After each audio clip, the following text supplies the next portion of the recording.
नमस्कार साथियों, साढ़े पेज मेरी मित्र मंडली पर तुंदा सारे का बड़ा बड़ा स्वागत है। अज लेख और संस्मरण की श्रृंखला तुंदे सामने आवा करते हैं मेरी मित्र मंडली के बड़े अच्छे हास्य व्यंग लेख लिखने वाले लेखक वेद मल्होत्रा हो। तो लाओ सुनचे वेद मल्होत्रा उनकी जुबानी उनका ये हास्य व्यंग लेख जिहदा शीर्षक है मसला।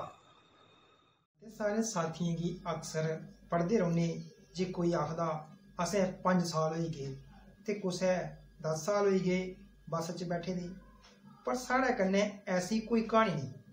अस आम तौर पर नौकरी के दौरान बस के धक्के खाते रौने, जिस करी मज़ेदार मसाला भी थ्होंदे रौंदा।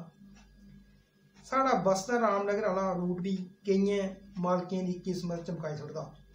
जिस गड्डी की बाकी रूट वाले बुढ़ी आखी रिटायर कर दिंदे, वो 4 पैसे चाड़ी रामनगर रूट अपनी गड्डी चलाता रौंदा। सारें गी पता है जे पहाड़ी इलाका है, जे गड्डी बेलगाम होई है पहाड़े दे थल्ले रुलकी भी जाग तां भी गड्डी दा इंश्योर ते मिलग नहीं। आखदे भी हैं जे डंगर गलैनी दा हल्ल नहीं तां चित्तरा कि'यां खाग, नहीं तां सारी उम्र इंश्योरेंस की रकम देई देई छड़े सरकारी खजाने गै भरने न के। चलो जल्दी घरे दी बुहार गै सही। एक दिन दफ्तरी कम्मे के सिलसिले च नगर जाना पिया। कम धंधा समेटने दे मगरा तौले तौले बस अड्डे आह्ले पास्से दौड़ लाई जे कुतै टिकटां नहीं संभी जान।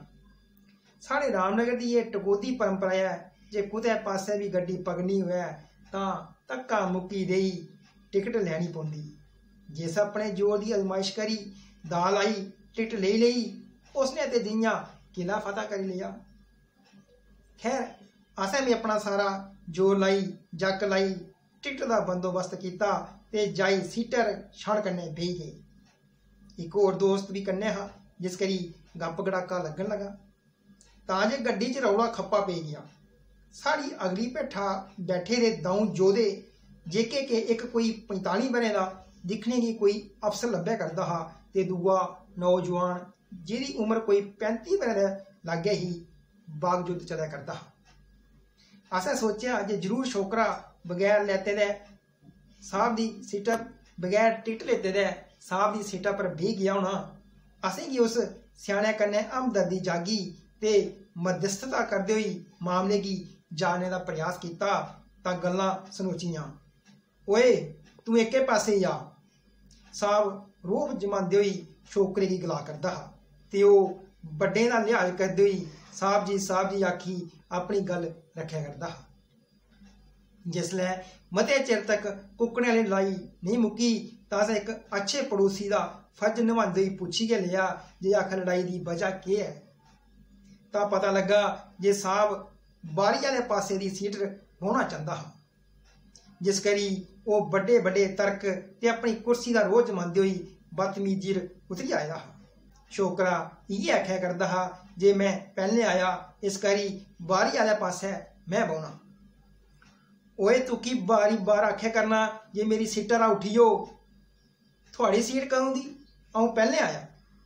मैं साहबे की पूछया जे थुआड़ी सीट का नंबर की है, तां लगा आखना 28। छोकरे की पूछया, उस 29 गलाया तां महा परेशानी केह् है। साहब आख्या 29 28 ते मुड़ा आख्या 28 29।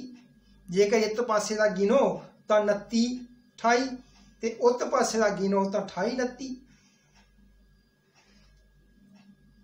खैर मिगी भी इस मसले का पुख्ता हल नहीं मिलिया ते अऊं भी अपनी सीटा पर जाई बेही गया कि जे मसला गै बड़ा पेचीदा हा जिसका जवाब शायद सुप्रीम कोर्ट कोल भी नहीं हा।